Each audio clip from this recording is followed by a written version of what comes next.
The right wing has many bad arguments that are bad for a great range of reasons. One argument, however, is far worse than the others. This argument that some right-wingers make is truly exceptional in how bad it is. It lacks any optical or rhetorical awareness and is probably one of the weirdest and dumbest arguments a person could make. This argument is, of course, the "stop picking on the rich" style argument. I am not talking about arguing we shouldn't joke about hurting rich people or anything like that. I think such an argument can be somewhat valid. I am talking about the kinds of right-wingers who say things such as, "Stop marginalizing the rich. You want to oppress the rich.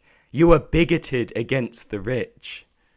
These people say these things to literally anyone who advocates things ranging from higher taxation to worker ownership.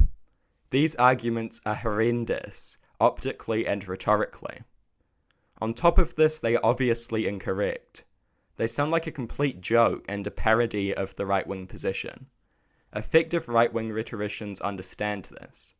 People like Tucker Carlson love to falsely claim that the rich are actually socialists and left-wing. They understand that many people, all over the spectrum, feel somewhat opposed to the ultra-wealthy, and they weaponize this. If they want support, a good way of getting it is exploiting this sentiment.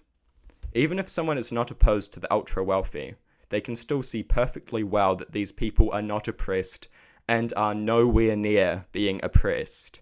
They have more control over society than anyone else. They have such a ridiculous amount of control that taxes being a little higher or someone saying they don't like rich people does not constitute oppression.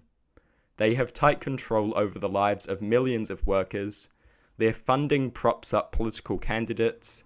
Their power in our society is incredible, and nobody is stupid enough to fall for the idea that they are oppressed.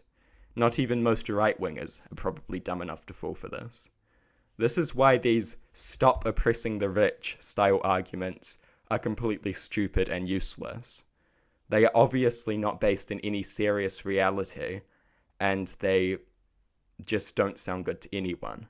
Rhetorically and optically, they are just awful, and anyone can recognize that they are just blatantly untrue.